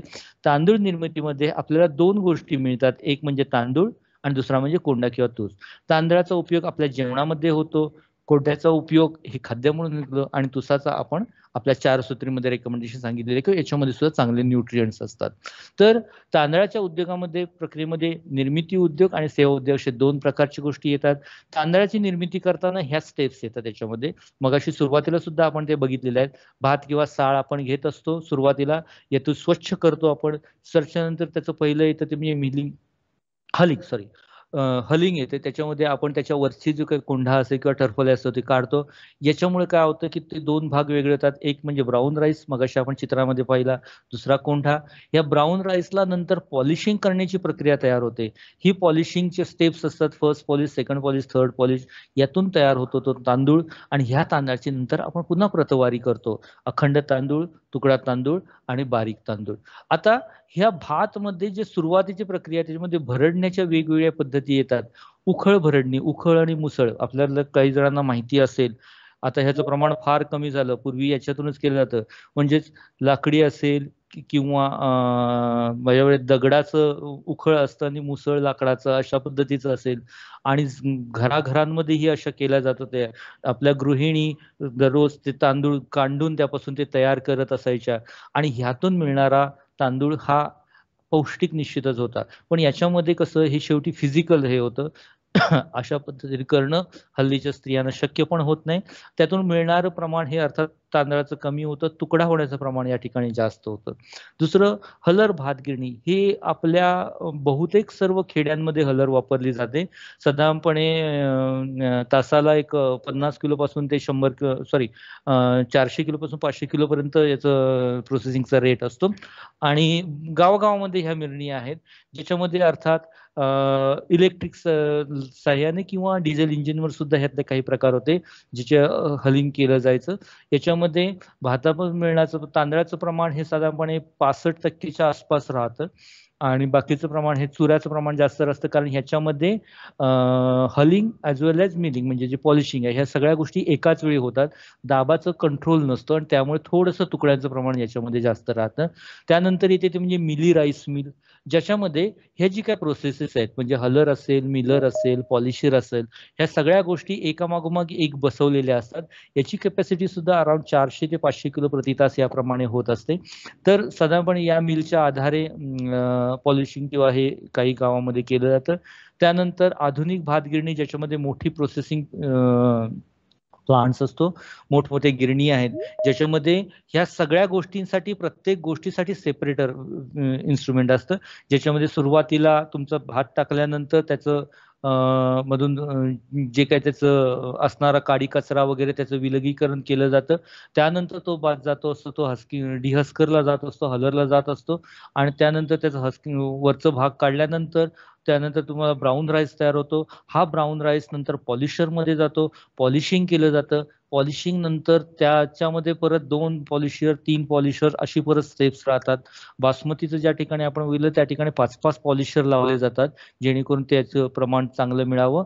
आणि त्यानंतर याचं पुन्हा ग्रेडिंग येतं आणि ग्रेडिंग नंतर पुन्हा त्याचं सेपरेशन होतं, म्हणजे ज्याच्यामध्ये ग्रेड्स वाईज सेपरेट केल्यानंतर त्याचं तुम्हाला वेगवेगळ्या ठिकाणी त्याचं आउटलेट्स म्हणून त्याचं प्रोसेसिंग केलं. अशी ही संपूर्ण आधुनिक भात गिरणी असतात ज्याच्यामध्ये ह्याचं प्रोसेसिंग केलं जातं. ह्यामध्ये साधारणपणे प्रमाण वेगवेगळे, म्हणजे ज्याचं परत आणखीन त्याच्या कॅपॅसिटीनुसार राहतं, म्हणजे प्रति तास 500 किलोपर्यंत, प्रति तास 4000 किलोपर्यंतच्या वेगळ्या भात गिरणी उपलब्ध आहेत. त्या ठिकाणी उपलब्ध असणाऱ्यानुसार या पद्धतीमध्ये आपल्याला जे काही पद्धतीनं जितकं मार्केटमधली रिक्वायरमेंट असेल, आपण किती त्या ठिकाणी तुमचं सुरुवातीच्या सर्वेक्षणामध्ये आपल्याला जो काही अंदाज येत असेल तर त्यानुसार या पद्धतीच्या गिरणीचं इन्स्टॉलेशन आपण निश्चित करू शकतो. आणि फिरती भात गिरणी म्हणजे याच्यामध्ये एक छोट्या गिरणीचं प्रमाण असे तर ते एक ट्रॅक्टरमध्ये ते सर्व इन्स्ट्रुमेंट टाकून काही भागामध्ये सुद्धा याचा वापर केला जातो. त्यानंतर दुसरा येतो तो म्हणजे पोहा निर्मिती उद्योग. आता पोहाचा उपयोग कांदा पोह्यांसाठी करतो आपण सगळेजण, चिवडा लाडू बनवण्यासाठी सुद्धा याचं प्रमाण केलं जातं. यामध्ये पुन्हा चांगली पोचलेली साळ किंवा भात घेऊन त्याचं योग्य पद्धतीनं प्रोसेसिंग केलं जातं. याच्यामध्ये पुन्हा 2 प्रकार आहेत, एक पारंपरिक आणि दुसरं आधुनिक. पारंपरिकमध्ये याच्यामध्ये सुद्धा काही स्टेप्स येतात, ज्याच्यामध्ये सुरुवातीला भात स्वच्छ करणे, पाण्यात भिजवणं, कारण पोहा करताना आपल्याला रोस्टिंग करावं लागतं आणि रोस्टिंग करण्यापूर्वी साधारणपणे रात्रभर आपण हे भात पाण्यात भिजवतो. आधुनिक इन्स्ट्रुमेंटमध्ये हे मशीनवर केल्यानंतर त्याच्यावर प्रेशराईज केल्यावर हेच प्रमाण आपल्याला कमी करता येतं. यानंतर हे भट्टीत भाजावं लागतं. भाजल्यानंतर त्याची टरफलं काढली जातात. टरफलं काढल्यानंतर त्याला पॉलिश केलं जातं आणि त्यानंतर त्याचं फ्लेकिंग केलं जातं. या फ्लेकिंगसाठी स्पेशल मशीन्स वापरले जातात आणि या मशीनमधून तो तांदूळ गेल्यानंतर त्याचं एक पद्धतीचं, म्हणजे जसं आपण पातळ पोहे म्हणतो, चपटे पोहे म्हणतो, हे वेगवेगळ्या पद्धतीचे फ्लेक्स तयार होत असतात. याचं पुन्हा वर्गीकरण करून वाळवणे पॅकिंगची प्रोसेस होते. तर ह्या सर्व प्रोसेसमधून सुद्धा ह्या पद्धतीनं आपण पोहे तयार करत असतो. याच्यामध्ये पुन्हा आणखीन 2-3 पद्धती आहेत पोह्यामध्ये, ज्याच्यामध्ये काही आधुनिक मिल्स दिल्या आहेत, त्याच्यामध्ये ह्या सर्व प्रक्रिया पुन्हा एकत्रितपणे करण्याची सुद्धा सोय केलेली आहे. त्यानंतर मुरमुरे जे भेळसाठी, भडंगसाठी किंवा चिवड्यासाठी वापरले जातात. याच्यामध्ये सुद्धा 2 पद्धतीने केलं जातं, की म्हणजे पारंपरिक पद्धत आहे, आधुनिक पद्धत आहे. याच्यामध्ये फक्त जो काही पोहे झाले असतात हे थोडे फुगवले जातात आणि त्यासाठीच विशेष म्हणजे आपल्याला सुरुवातीला त्याच्यामध्ये साळ स्वच्छ करतो, पुन्हा भिजवतो, वाफ देणं, भरडणं, इथपर्यंत आपण पोह्याची याची पद्धत ऑलमोस्ट सिमिलर राहते. त्यानंतर थोडं तापून त्याच्यामध्ये मिठाचं प्रमाण किंवा मिठाचं मिक्सिंग केलं जातं, जेणेकरून त्याचा एक स्पेशल टेस्ट राहते. आणि त्यानंतर ते भाजल्यावर त्याच्यामध्ये हे फ्लेक्स झालेले जे असतात ते पुन्हा असे फुलतात आणि हे फुलल्यामुळं आपण त्याच्यामुळे त्याला मुरमुरे किंवा ते त्यापासून तयार होले जातात. अर्थात या मुरमुरे करण्यासाठी, हे पोहे करण्यासाठी विशिष्ट पद्धतीच्या जाती वापरल्या तर त्याची क्वालिटी जास्त चांगली राहते. पीठ रवा उद्योग हा सोपा उद्योग आहे. याच्यामध्ये आपण फक्त एखाद्या दळणी यंत्र किंवा आपल्या जे आता मार्केटमध्ये बरेचसे उपलब्ध आहेत, यातून 2 पद्धती, म्हणजे एक जाडसर आपण केला तर त्यातून रवा तयार होतो तांदळापासून, आणि जर तो जरा पातळ केला तर त्यापासून आपल्याला पीठ तयार करता येतं. तर यापासून आपल्याला वेगवेगळे पदार्थ जसं काय भाकरी, आंबोळी, घावण, डोसा, इडली, मोदक या सगळ्या वेगवेगळ्या पदार्थांसाठी ही पीठ किंवा रव्याची उद्योग निर्मिती केली तर निश्चितच शेतकऱ्यांना किंवा एखाद्या छोट्या गटांना ह्याचा निश्चित फायदा होऊ शकतो.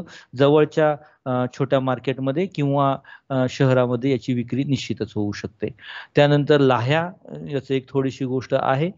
तसं प्रमाण जर बघितलं त्याचं फार कमी आहे, पण चिवड्या करण्यासाठी आपण लाह्यांचा वापर करू शकतो. धान्य स्वच्छ करणं, पाण्यात भिजवणं आणि वाळवणं हे सुरुवातीची स्टेप्स आहेत, ती आपण सगळ्यात रेग्युलर पद्धतीमध्ये करतो. त्यानंतर याला मशीनमध्ये, भट्टीमध्ये पॉपकॉर्न मशीनद्वारे भाजल्या असतात. जसं ज्या पद्धतीनं आपण मक्याच्या लाह्या करतो अशाच पद्धतीनं तांदळाच्या लाह्या सुद्धा आपण करू शकतो. शेवटचा पदार्थ आहे तो म्हणजे इन्स्टंट राईस. याच्यामध्ये जो काही भात असतो याच्यावर एका विशिष्ट पद्धतीने सलग आणि नियंत्रित यंत्रसामुग्री देतो, तो शिजवला जातो आणि वाळवला जातो. म्हणजे काय केलं याच्यामध्ये एक तर त्याचं प्री प्रोसेसिंग केलेलं असतं, ऑलमोस्ट कुकिंग झालेलं असतं तयार तांदळाचं, आणि त्यानंतर पुन्हा त्याचं ड्राईंग केलेलं असतं. आणि त्यामुळे कसं होतं की it is ready to eat, म्हणजे ऑलमोस्ट रेडी टू कुक और ready to eat, whatever you can say. तर साधारणपणे इन्स्टंटली 5 मिनिटात आपल्याला तयार होतं. म्हणजे आता कसं काय आपण 2 मिनिट्स नूडल्सकडे आपण जातोय किंवा कुणाकडे वेळ नसतो मार्केट आपल्याला जर शहरांमध्ये बघितलं तर अशा लोकांसाठी असं इन्स्टंट फूड हे आपण तयार करू शकतो. तर याच्यामध्ये पुन्हा आणखीन बरेच प्रकार आहेत. कदाचित आपल्याला पुन्हा ज्यावेळी शक्य होईल त्यावेळी आपण याच्याबद्दल बोलू. राईस ब्रान ऑइल हा एक घटक अजून महत्वाचा आहे, ज्याच्यामध्ये बऱ्याच ठिकाणी जे आपण राईस ब्रान आपण वेस्टेज करत असतो याच्यामध्ये जवळपास 15% पर्यंत तेल असतं. अर्थात हे तेल काढण्यासाठी एक विशिष्ट प्रोसेस आहे. ह्या विशिष्ट प्रोसेसमध्ये गेल्यानंतर त्याच्यामध्ये 5-6 महत्वाचे त्याच्यामध्ये डिवॅक्सिंग येतं, म्हणजे त्याच्यामध्ये असणारे वॅक्स काढून टाकावे लागतात. त्याच्यामध्ये असणारे वेगवेगळे घटक जे असतात ते आपल्याला वेगळे करावे लागतात आणि त्यानंतर त्याचं आपण प्रोसेसिंग केल्यानंतर आपल्याला त्यातून राईस ब्रान ऑइल जे कन्झम्पशनसाठी सुद्धा वापरलं जातं त्याचा वापर करू शकतो. भाताचे इतर पदार्थामध्ये सुद्धा काही आहेत, बेबी फूड्समध्ये सुद्धा त्याचा मोठ्या प्रमाणात वापर केला जातो. इन्स्टंट कॅन्डीजमध्ये सुद्धा याचा मोठ्या प्रमाणात वापर केला जातो. नूडल्स आपल्याला माहिती आहेत आणि ब्युटीचे थेरपीमध्ये सुद्धा राईस ब्रान ऑइलचा मोठ्या प्रमाणात वापर करतात. इव्हन जे आपण राईस ब्रान म्हणतो याचा सुद्धा मोठ्या प्रमाणात या मेडिसिनमध्ये किंवा ब्रान फेस पॅक्स मध्ये आपण म्हणू शकतो किंवा सौंदर्य प्रसाधनामध्ये वापर मोठ्या प्रमाणात केला जातो. त्यानंतर हे सुद्धा काही आहेत ज्याच्यामध्ये ब्राऊन राईस मार्केटमध्ये आता अशा पद्धतीचे येतात की जेणेकरून तुम्हाला त्याचा रेट पण जास्त राहतो. अर्थात त्यासाठी आपल्या प्रोसेसिंग इंडस्ट्रीकडे थोडंसं बघायला लागलं. राईस ड्रिंक्स आहेत, राईस बियर उपलब्ध आहे, राईस विनेगार उपलब्ध आहे आणि राईस मिल्क सुद्धा उपलब्ध आहेत. हे काही भाताचे इतर उपयोग ज्याचं ट्रेडिशनल यूजमध्ये पद्धतीमध्ये आपण त्याचा वापर करू शकतो. Thank you very much. मी थोडंसं शेवटचं फास्टमध्ये घेतलं कारण आपल्या टाइमच्या बंधनामध्ये राहणं मी पाळतो. बऱ्याच वेळा 5:15 झालेले आहेत. काही आपल्या शंका असतील कुठल्या गोष्टीवर एक्सप्लेनेशन या प्रेझेंटेशनमध्ये घेतलेल्या किंवा या